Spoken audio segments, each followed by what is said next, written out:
ഇറാനുമായി ഒരു യുദ്ധം സത്യമായി ഉണ്ടായിരിക്കും, അത് യാതൊരു സംശയവും വേണ്ട. അത് നടന്നേ തീരും.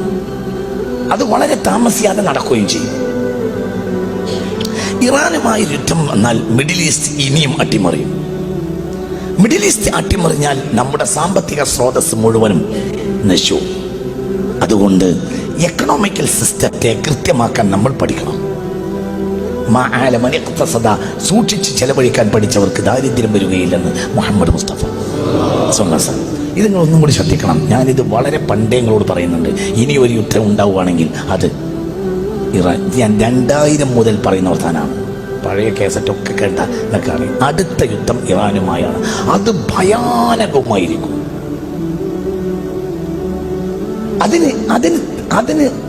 അതിനാരാ ചെയ്യുക? അതിന് മറ്റുള്ളവരാണ് ചെയ്യുക. എന്തുകൊണ്ട്? ഒരു നഷ്ടവും അവർക്കില്ല. നഷ്ടം ആർക്കുള്ളത്? പറ, ആർക്കാ നഷ്ടം സംഭവിക്കുക? മുസ്ലിമീങ്ങൾക്ക്. ഇറാൻ ഇനി ഒരിക്കലും അമേരിക്കയെ തിരിച്ചടിക്കൂല. ഇറാൻ തിരിച്ചടിക്കുകയാണെങ്കിൽ തിരിച്ചടിക്കുക എങ്ങനെയായിരിക്കും? ഒരു സാധാരണ നിലയിൽ ഒരു രാജ്യം തിരിച്ചടിക്കുകയും പോലെ ഇറാൻ തിരിച്ചടിക്കുകയാണെങ്കിൽ ഖത്തറിലോ സൗദിയിലോ പറ ഉള്ള അമേരിക്കൻ ക്യാമ്പുകളെ ആക്രമിക്കുകയാണ് ചെയ്യുക. അപ്പൊ സ്വാഭാവികമായും എന്തുണ്ടാവും? ആ രാഷ്ട്രം ആ പക്ഷത്ത് ചേരും. ഇത് നടക്കൂലേ? നടക്കും. ഇത് നടന്നേ തീരും.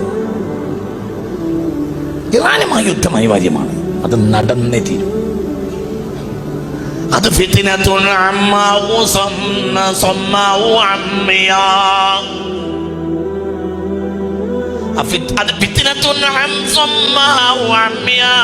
അത് കണ്ണില്ലാത്തയും കാതില്ലാത്തയും യുദ്ധമായിരിക്കും. മനുഷ്യരാശി ഇന്നുവരെ കണ്ടതിൽ വെച്ച് വലിയ യുദ്ധം സംഭവിക്കും. അതിന് ഇനി കാലതാമസമില്ല. സംഭവിച്ചിരിക്കും. അല്ലാഹു നമ്മളെ കാക്കട്ടെ. ഇത് നിങ്ങൾ ആരോട് ചോദിച്ചാ പറയുന്നത്? ഇത് മുത്തുനബി പറഞ്ഞതാ. മുത്ത് മുഹമ്മദ് മുസ്തഫ. ഞാൻ കുറെ കാലങ്ങളായി നിങ്ങൾ കുറെ കാര്യങ്ങൾ പറയാറുണ്ട്. അതങ്ങനെ തന്നെ നടക്കാറുണ്ട്. അതൊരു കവടി നേരത്തെ പറയുന്ന വർത്താനല്ല. അതങ്ങനെ സംഭവിക്കൂ. അതിൻ്റെ രീതി അങ്ങനെയാണ്. അതിൻ്റെ രീതി കണ്ടാൽ അങ്ങനെയാണ്. അത് അങ്ങനെ വരൂ. അള്ളാഹു നമ്മളെ കാക്കട്ടെ. അത് സംഭവിക്കും. അത് സംഭവിക്കും. സംഭവിച്ചത് കഴിഞ്ഞാൽ ഇനി മിഡിൽ ഈസ്റ്റിൽ ഒരു യുദ്ധം ഉണ്ടായാൽ ഒരിക്കലും എക്കണോമിക്കൽ സിസ്റ്റം നേരെ നിർത്താൻ കഴിയൂല. അത് ഏറ്റവും ബാധിക്കുക കേരളത്തിനെയാണ്.